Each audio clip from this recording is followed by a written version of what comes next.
Nekada pojam piramida odmah je u svijesti prizivao slike Egipta ili Južne Amerike.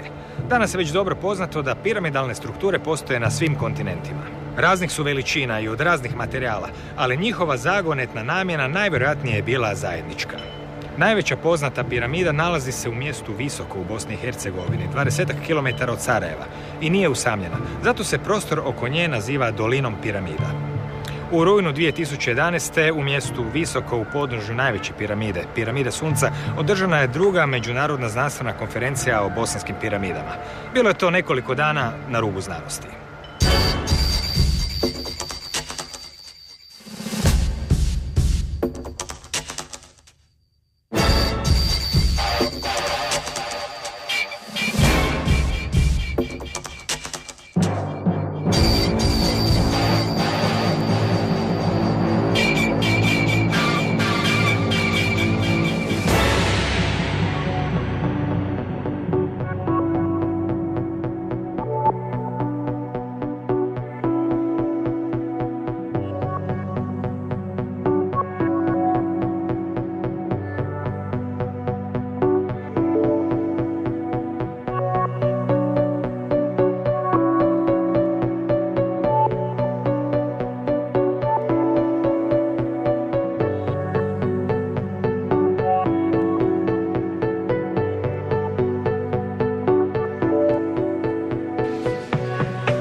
Velika piramida Sunca u Teotihuacanu visoka je 74 metra.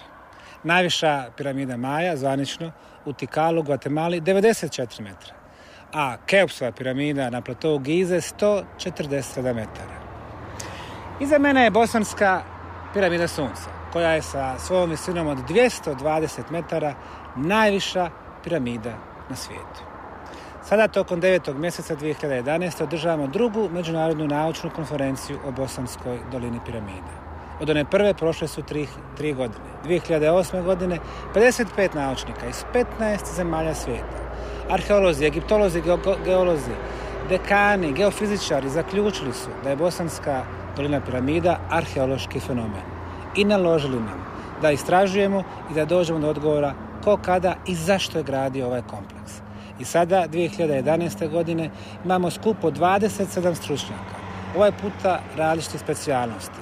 Ljudi kao što su fizičari, geofizičari, elektroinženjeri, stručnjaci za energetske fenomene. Pokušavamo dobiti odgovor na pitanje zašto su rađene ove prve piramide u Europi i najveće na svijetu. I čini se da se zauvijek pozdravljamo sa dogmom da su piramide građene kao grobnice faraona ili kao mjesta za žrtvovanje neprijatelja. Piramide jesu neka vrsta vrlo složenih energetskih mašina i sa njihovim daljnjim istraživanjem ne samo da ćemo promijeniti naše viđenje prošlosti, već imamo i potencijal da promijenimo našu budućnost.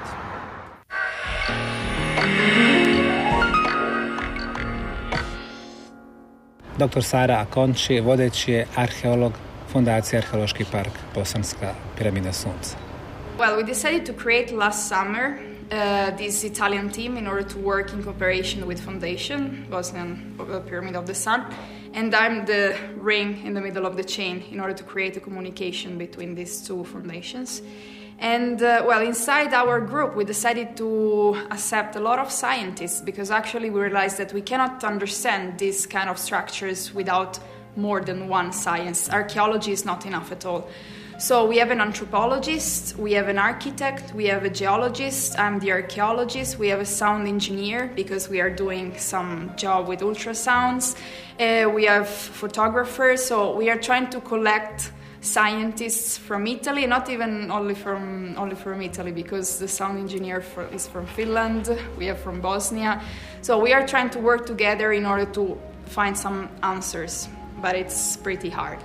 But with this group, we decided in December to search for a georadar because, well, we were working inside the Ravne tunnels and we simply realized that the pavement we choose in order to walk and to work, maybe it was not the real pavement. So we wanted to scan the surface of the pavement in order to search for other structures.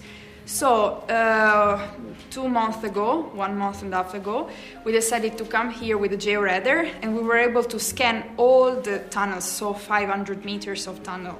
And actually we discovered that there is a structure under the ground.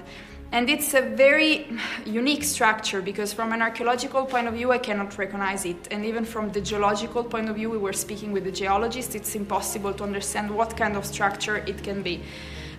We have a lot of theories, especially because this structure is made by these big stones, like, you know, when you're playing with the cards and you're creating this castle, it's the same. So we have different triangle with empty spaces, 2 empty spaces inside.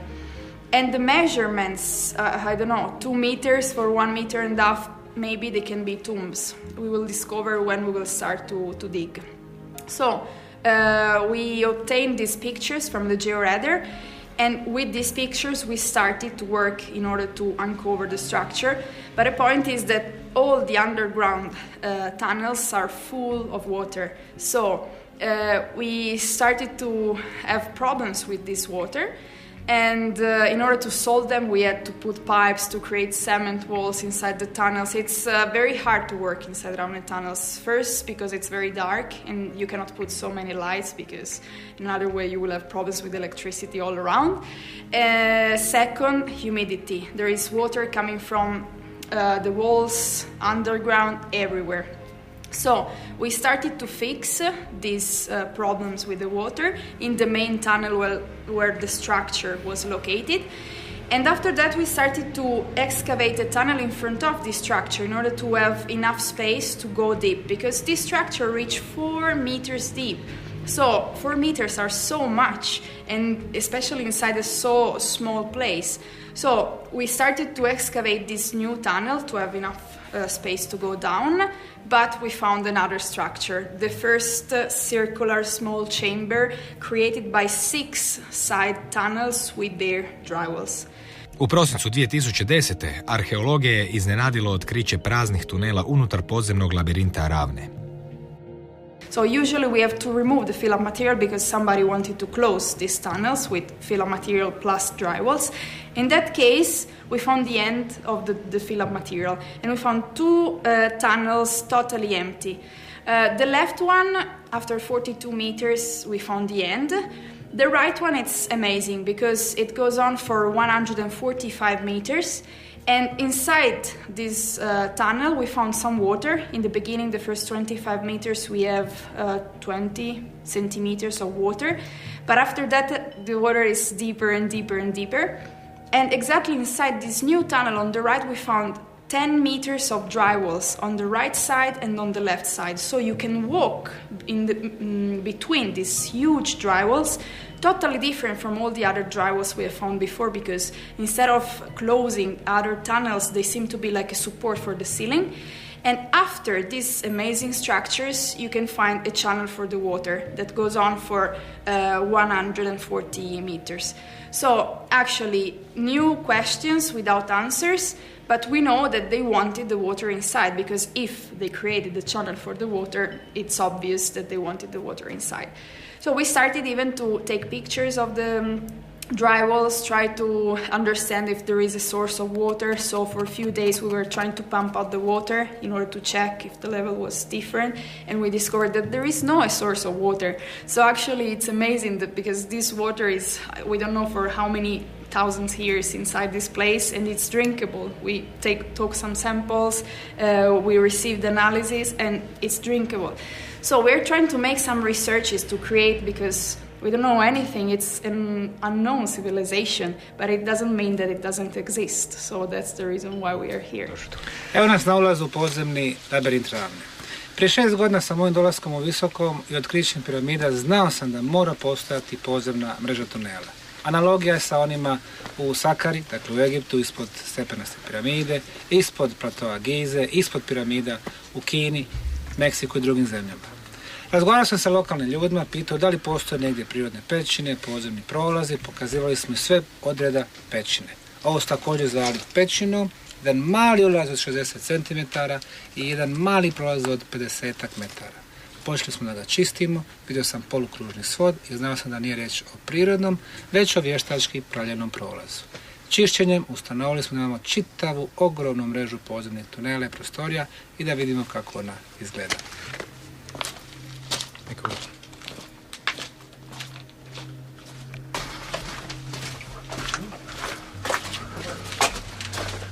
Ušli smo u podzemni labirint Ravne.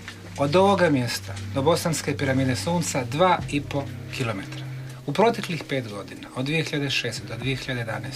očistili smo i podgradili oko 500 metara. Ono što mi radimo, mi čistimo postojeće prahistorijske tunele i postavljamo ovu drvenu podgradu kako je bilo sigurno za posjete istraživača i turista.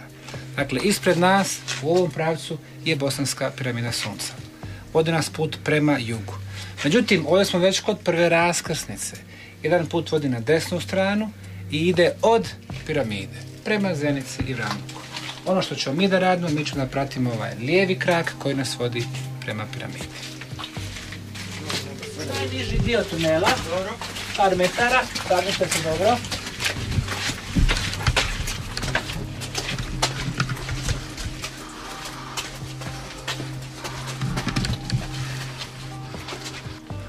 Evo nas na lokaciji našeg jajolikog monolita.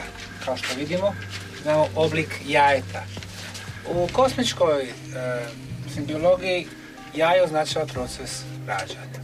Drugi element, pogledamo površinu, kao da imamo 7 uzvišenja. Moguće je da ovaj jajoliki monolit predstavlja topografiju terena prije hiljade i hiljade godina. Treći element, imamo ovu liniju koja se pruža čitavom površinom monolita i kao da ovo predstavlja poklopac. Četvrti element, zašiljeni dio nalazi se ovdje i ukoliko pokazuje pravac kretanja, tačno ispred nas imamo jedan zid i ispred nas je tunel koji je u potpunosti zatvoren. I peti element, ispod ovog kamenog bloka nalazi se podzemni vodeni tok. Taj podzemni vodeni tok se upravo kreće u ovom pravcu kao što je postavljen i blok. Za nas u 21. stoljeću ovo je samo običan komad stijene. Za drevne narode on je predstavljao marker, simbol, pokazivaju mjesta gdje su pozitivne energije, gdje su podzemni vodeni tokovi.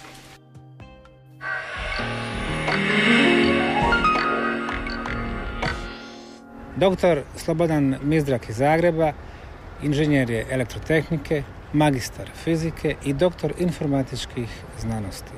Ovdje u Visokom prvi je identificirao postojanje energetskog snopa koji izlazi kroz centar bosanske piramide Sunca.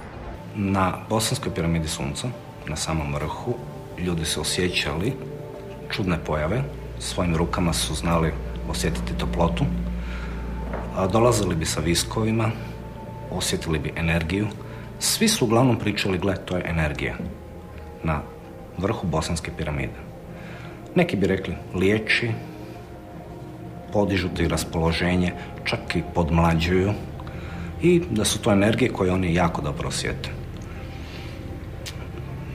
Nakon nekog vremena se počne pitati, ok, ako to oni mogu osjetiti svojim rukama, viskom ili nečim, zašto mi ne bi to mogli izmjeriti sa instrumentima? To je jedini način gdje mogu reći, ok, ima nešto ili taj, nema ništa. Okrenuo sam se, skupio ekipu, došli smo na 3 dana, nosili smo sa sobom čitav niz instrumenta, pokušavajući naći energije. Čak smo se smijali, bili smo jako skeptični. Ali gle, ok, došli smo jednom za sva vremena utvrditi, gle, nema ništa ko va šiša. Međutim, desilo se suprotno. To je ono što zovem frustracijom. Nađemo nešto na jako niskim frekvencijama elektromagnetnog spektra i ne znamo šta je. I ne znamo gdje je, što je izvor, što je ne samo što, nego koliko je udaljen i koliko je kvragu napravio. Na bosanskoj piramidi Sunca smo upotrijebili 4 različita osciloskopa i spektrometra, pokušavajući naći točni range frekvencije koji bi postojao. 3 od ta 4 uređaja su nam postali beskorisni jer na svim od njih nismo našli niti traga o zračenju. Kad smo se spustili, znači sa zadnjim osciloskopom koji je ručni, koji je čak najjednostavniji, na jako niske frekvencije ustanovili smo da postoji redoslijed, znači od 26 do 32 kHz. Frekvencija ne može biti najtočnija jer instrumenti moraju biti zasebno kalibrirani. Drugi put kad smo došli na vrh piramide, donijeli smo drugi instrument i ustanovili da se radi najviše od 26, ali ima i harmonika u drugim frekvencijama. Ono što je zanimljivo tu, što je mene, ajde da kažem, zagolicalo, je da to ne može biti zračenje iz prirodnog izvora, jer u prirodi ne postoji izvor koji emituje elektromagnetne talase sa talasom dužinom većom od 1 metra. A talas ima frekvencija 30 kHz odgovara talasnom dužinom od oko 10 km. I sad se tu postavlja pitanje da li tu postoji nešto što je artificijalno, što je napravljeno, ili je takav sklop struktura i geofizičkih parametara tih struktura da se napravila neka vrsta, da tako kažem, nekog emitera koji funkcioniše, kako sam ja neki slobodnim razmišljanjem zaključio, kao neka monopol antena. Da bi to bio neki prirodni izvor, najmanje oko 2,5 km u dubinu mora da bude neka električni polarisana ravan u suštini, to je osnovno. I sad ako imate električnu polarisanu ravan, vi da biste dobili emisiju zračenja morate da imate promenljivu struju. A sad ono što je mene na to nateralo da tako pomislim je zadnje predavanje koje je juče bilo, gde je vršeno neko satelitsko snimanje i dati registrovani raspored kanala i odaja raznih u piramidi Sunca, s tim što je bilo naglašeno da struktura tih kanala definitivno ukazuje da postoje i vertikalni kanali, ali tom tehnikom se ti vertikalni ne mogu registrovati. Sad, ako postoje takvi vertikalni kanali, relativno duboki, i ako u njima je vazduh polarisan, i ako su uslovi fizički takvi da se koncentracija iona, tih polarisanih iona menja, vi imate praktično naizmjeničnu struju, vi imate emiter. To je teorijski moguće. Problem, veliki problem, je to što više podižemo naše sonde, energija raste, pikovi koje mi lovimo su veći i veći. Na toj frekvenciji ne postoji ništa nama poznato, niti u prirodi, a niti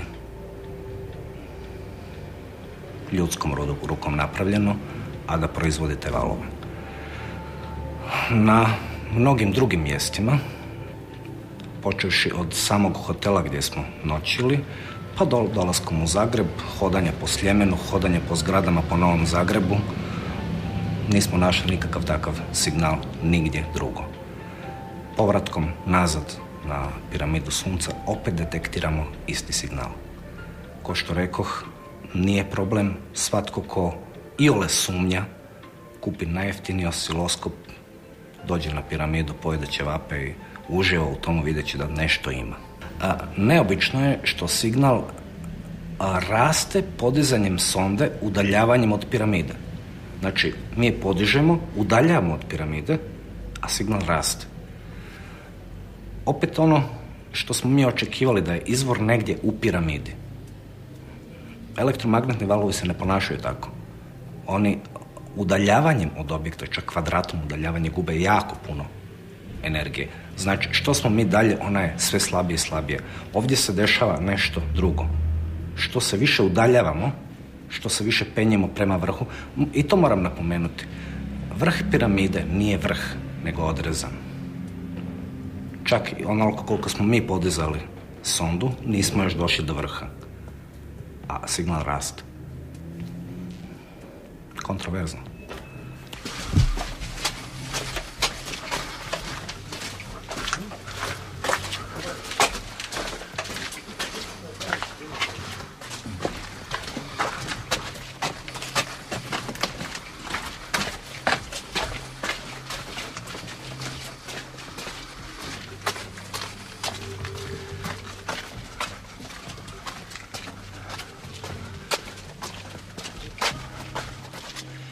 Ispred mene nalazi se jedan zid, sastavljen od kamena, najvjerojatnije iz riječnih korita. Lijepo su slagani. Mi ga zovemo suhozid, zato što nema vezenog sredstva između.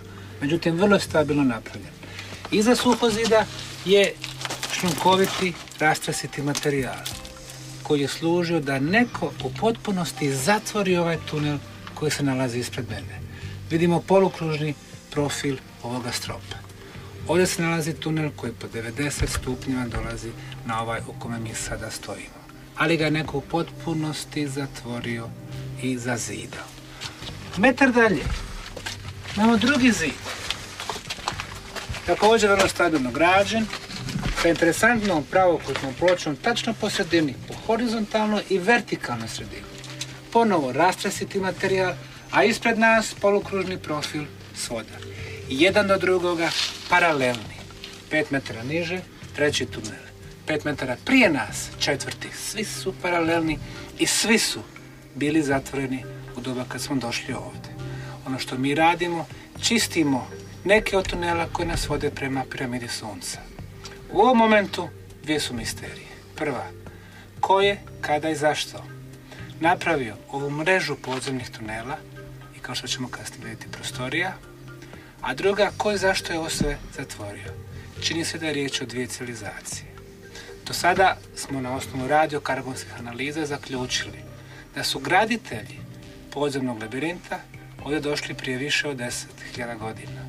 A druga, da su oni koji su ispunjavali sve ove bočne prolaze to učinili prije oko 5.000 godina. I jedna i druga su stariji od svih poznatih naprednih kultura na tlu Bosne i Hercegovine.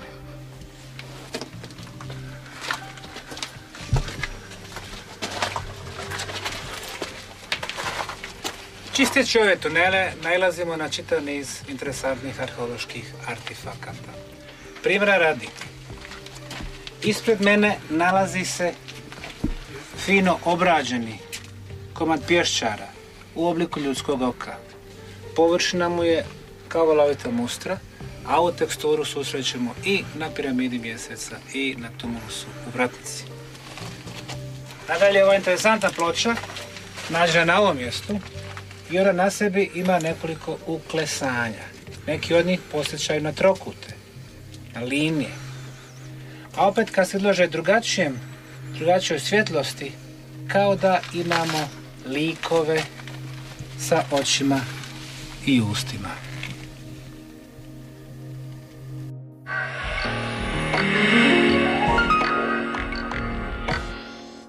Hugh Newman iz Velike Britanije je organizator poznatih megalitomanja konferencija koje se održavaju u Velikoj Britaniji, Južnoj Africi i SAD-u.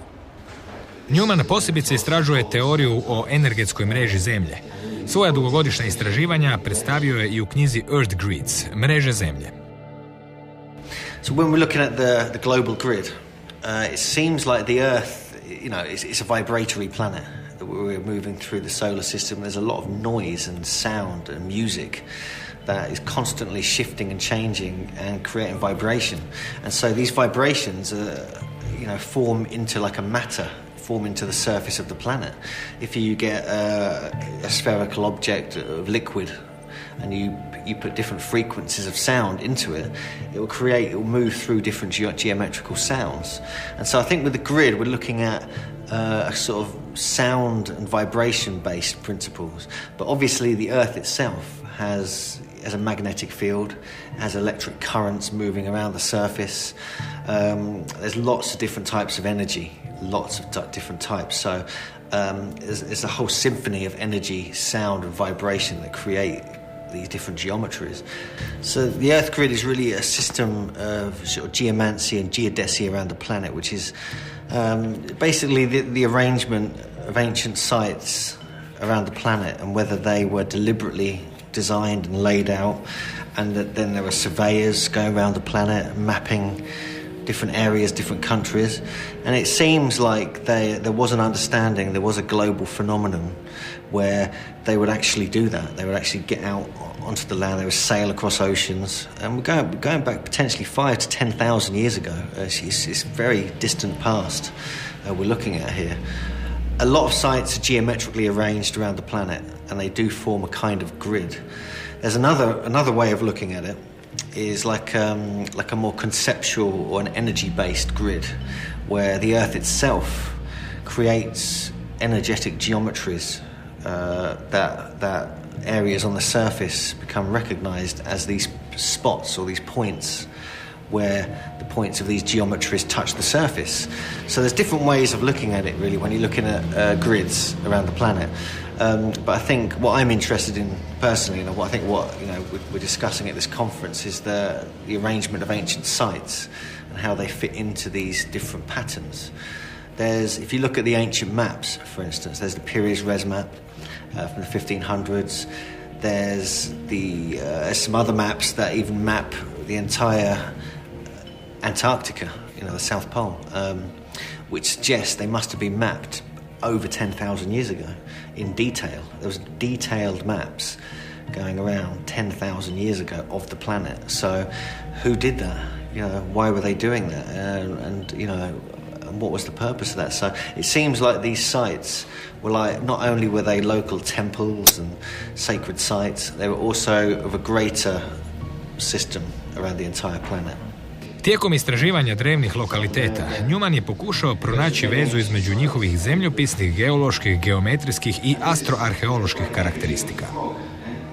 If we come into the more localized individual sites, like the Bosnian Pyramid, for instance, or Stonehenge in England, or the Great Pyramid at Giza in Egypt, then each site has its own kind of vibratory field, and each individual site was used as a kind of technology to generate and amplify the energies that are present in that particular part of the Earth. The geology, the Earth energies, and the different kind of functions of that part of the planet were amplified through these sacred sites. And so they would use that energy for different purposes. One of the purposes which I find fascinating, is the Earth Energy's perspective, is they used to go there and they used to place seeds within the sites, like within a dolmen or a stone circle or a pyramid, and the energy was so strong there that it would charge the seeds up. So when they went to plant the seeds, they would get a much higher yield, they'd get more crops, more plants growing, and it'd be better quality, and it would also often it would grow faster.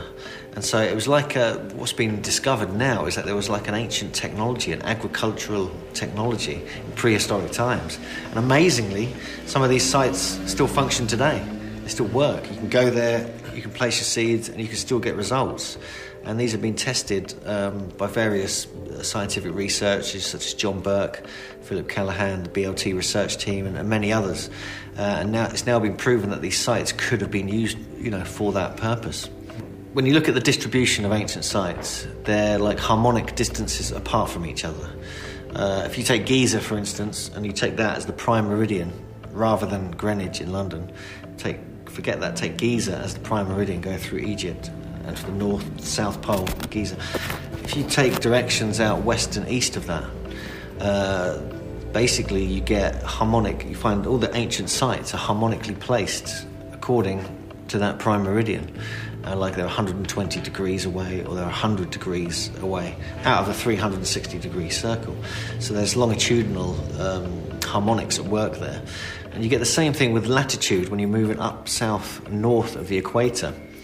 You find at the equator, that was like the sort of where you start the map from when you're going north and south. So, for instance, Luxor, Thebes, one of the ancient capitals of Egypt, is 2/7 of the way up to the North Pole. Avebury, the great stone circle complex in England, is 4/7 of the way up to the North Pole. So there's lots of number and harmonics and fractions are incorporated into these systems. The Bosnian pyramid fits into some of these as well. You'll start noticing as you explore and look at the distances between the pyramid here and other ancient sites around the world. For instance, if we look at Machu Picchu in Peru, this famous hilltop kind of temple site, that's exactly 90 degrees west of the Bosnian pyramid. So we're looking at as 1/4 of the distance around the world, exactly, from Bosnia to Machu Picchu, and then we come back around again. And so we find anomalies like this, lots of different sites around the planet. But really there are so many, there are hundreds of thousands of ancient sites. You really have to choose the big sites, the well-known, the temple complexes, and then you start finding the patterns. It's a very interesting study, and I'm sure more will come out as we go through, with more discoveries are made in this part of the world. Zamisao o geometrijskom obliku zemlje seže još u povijest pitagorejske škole u antičkoj Grčkoj. Grčki filozof Platon ta je razmišljanja iznio u svom dijelu Timeji. Well, if we go back to about 500 BC, 400 BC, we get Plato, the famous Plato, and he was when he talked about the Earth, he talked about it being made of like a football, made of 12 pieces of skin, and which would, if you put 12 faces onto a sphere, that could represent a dodecahedron, which is 12 pentagonal faces. And so that's kind of an early reference, and he believed that the Earth was made up of these different segments. The later research really is last century, and you get people such as Ivan Sanderson, who did some research on the Bermuda Triangle, and he mapped around the whole planet where all these strange phenomena and disappearances, gravitational and magnetic anomalies happened. And he mapped around the planet, and he found that there were 12 sites he called the 12 Devil's Graveyards.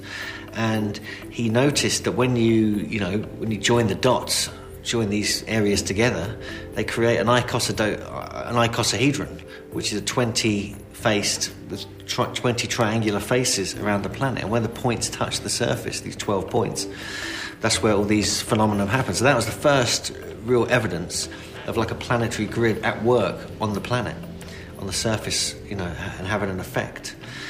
Other researchers, there was 3 Russian researchers around the same time in the early 1970s, and they believed that the Earth had a crystal core, and that after millions of years of rotation, Earth and water and everything would form upon it.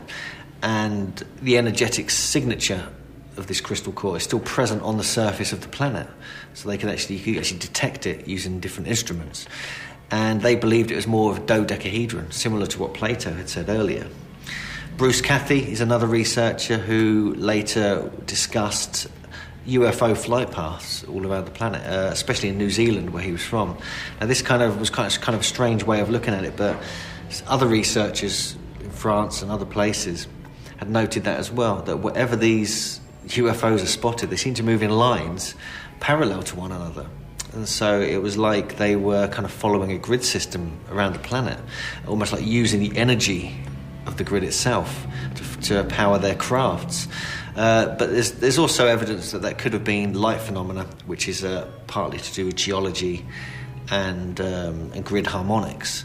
And there's been a lot of other researchers who have put lots of ideas into this. One of the most interesting for me is like the Great Pyramid in Egypt being like the power center, like the geodetic omphalos, the center of the world, from an energetic perspective, but also from a geomantic perspective, and from a land-based perspective, because more land is if you go from the Great Pyramid in all directions, there's more land than from anywhere else on the planet. That's like the sort of gravitational, plug point, the power point at the center of the planet.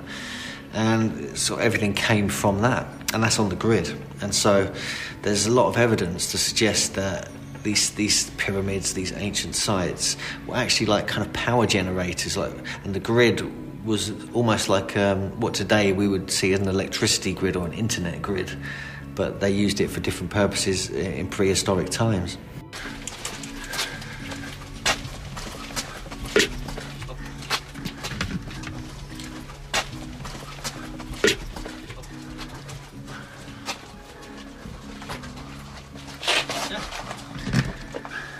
Lokacija našeg megalita K1, megalit Veliki kamen. Prije 6 godina ovaj megalit je bio u potpunosti prekriven konglomeratom, koji je sada iznad nas, podgrađen.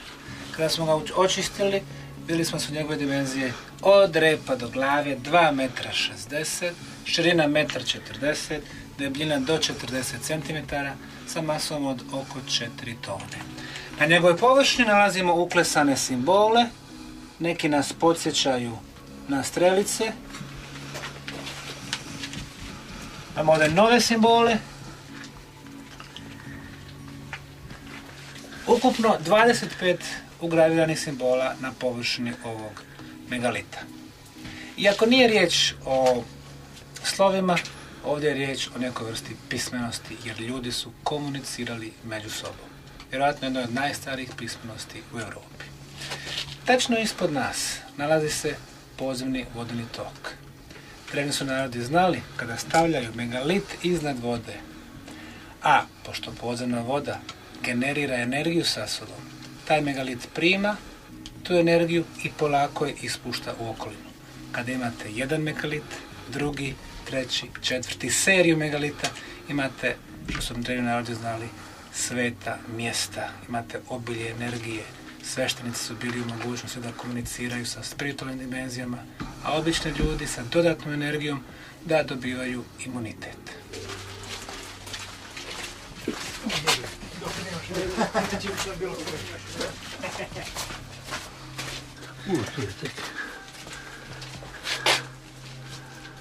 Evo nas na našem megalitu K2. Naš prvi jajoliki monolit imao je masu od 300 kg. Megaliti K1 i K3 3,5 i 4 tone. Megalit K2 ima 8 tona. Što dublje ulazimo u podzemni kompleks, ovi blokovi postaju sve veći. Pogledajmo nekoliko njegovih karakteristika. Sama površina izgleda kao da je neko lijepo modelirao, nastojeći da napravi reljef sa uzvišenjima, dolinama, rijekama. Nadalje, ova linija sa strane koja se pruža kao kod jajolikog monolita ukazuje da ovo može biti neka vrsta poklopca.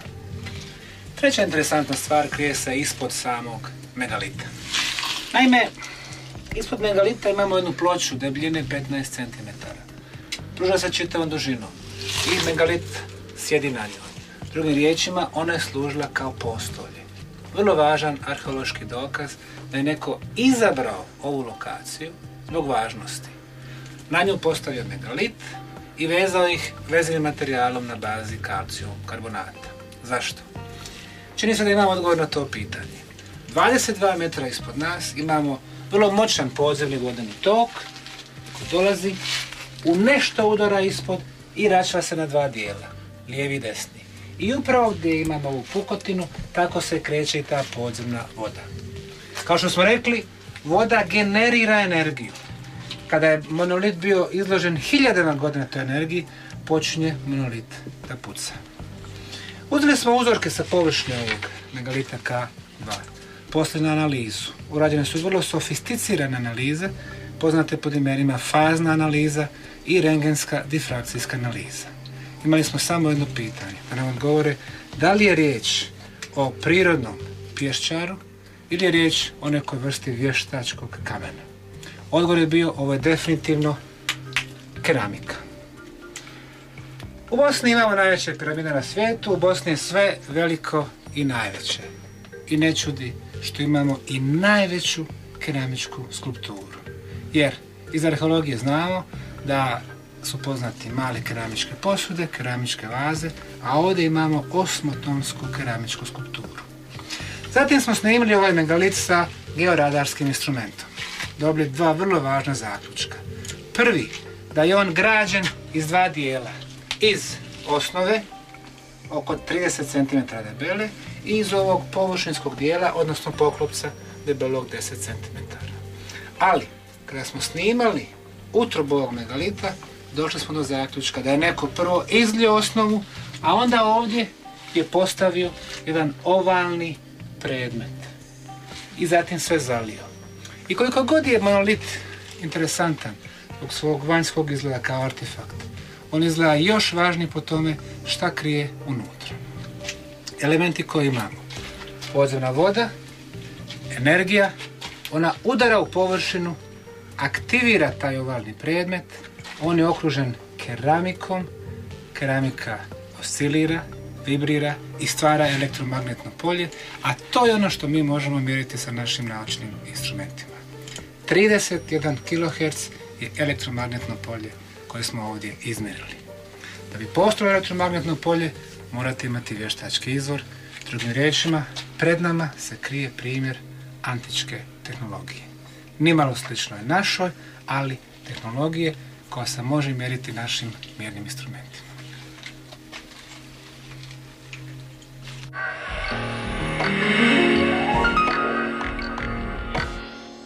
Magistar znanosti Gabriela Lukač iz Beča iz Austrije prije 5 godina bila je volonter na našem projektu bosanskih piramida, a danas jedan od vrlo interesantnih istraživača piramida po čitavom svijetu. Govorila je o manje znanim piramidama u Europi.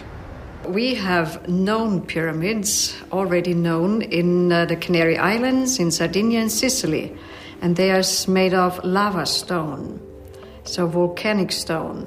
But there are also pyramids made of stone in France and Greece, and a 2,000-year-old one in Rome, made of stone, small and in ruins. But what's more interesting is the unknown pyramids in Europe, and these are covered or hidden under hills.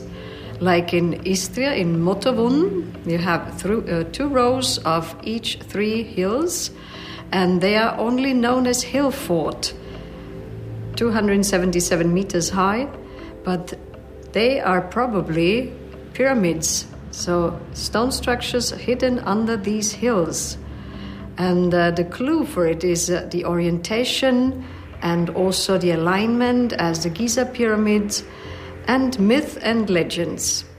And we have about 4 locations in Italy, which is Montevecchia near Bergamo, and there are 3 hills.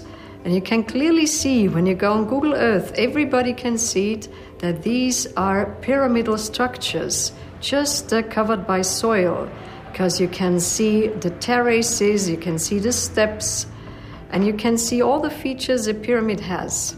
So Montevecchia in Italy, and there's one also in Sant'Agata in Naples, and one in Piediluco near Florence. And there are more pyramids like in Maribor in Slovenia, and there they even call it Pyramid Hill.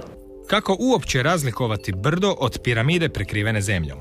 Each hill or each mountain looks somehow conical shaped. And some of these conical shaped even look like pyramids. But there are special criteria. First of all, you need to look, is there an orientation to the cardinal points, which means to northwest, east, south. And if there is such a feature, so such an orientation, then you have to look, well, is there geometric shape? Is there really 4-sided pyramid or 3-sided pyramid? Or is it just a round and conical or distorted hill? And then also you have to look, is there old ceremonial culture places? Have the old cultures been there?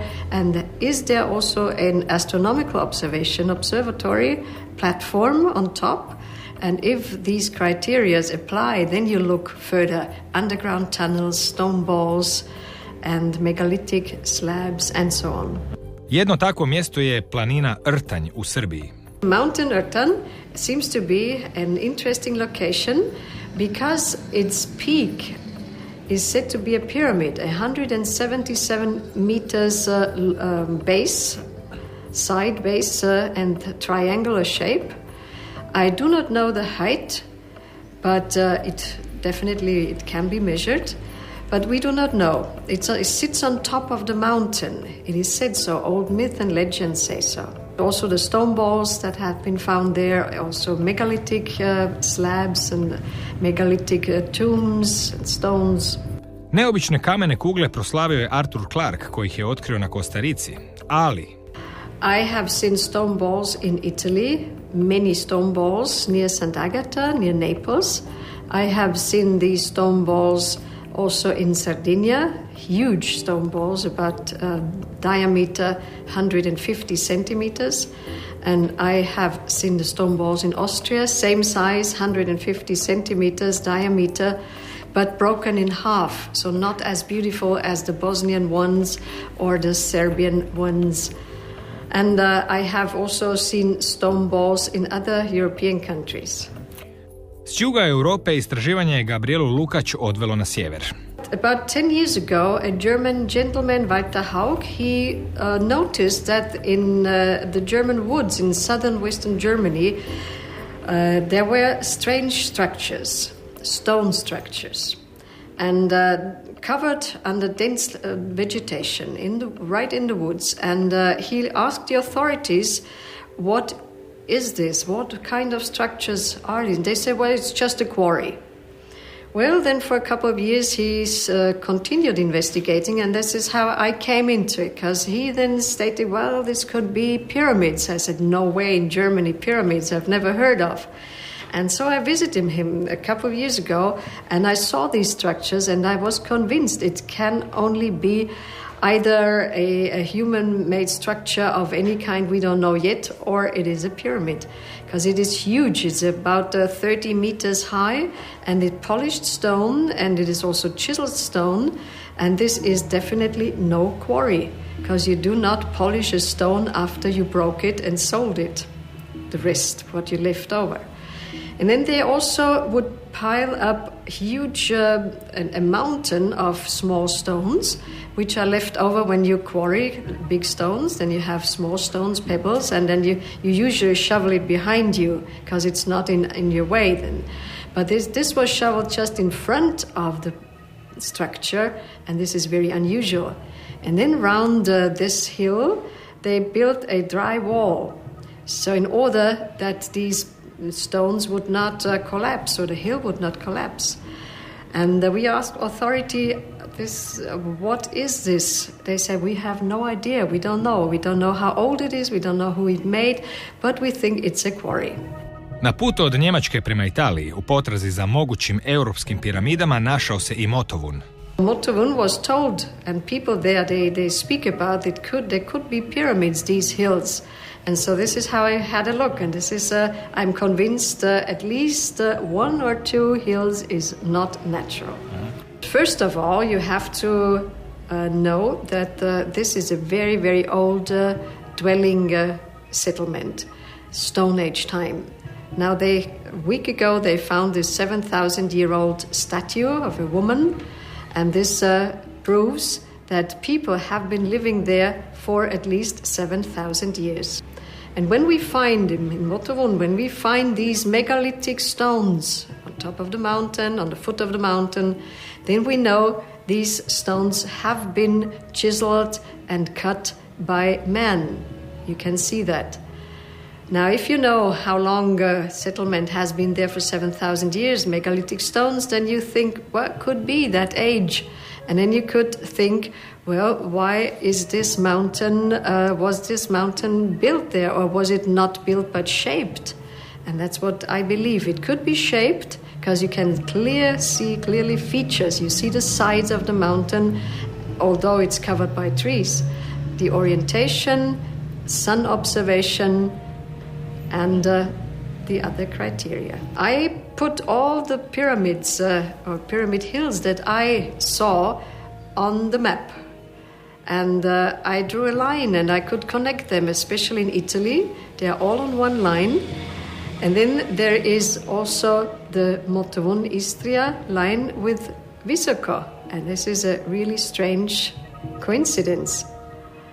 And Maribor, again, so there are three lines. Maribor and Bosnia is on one line, and also Istria with the Italian, with the third or fourth they found in Cividale, and the other Italian. So it seems to be parallel lines, and it seems to be a pattern.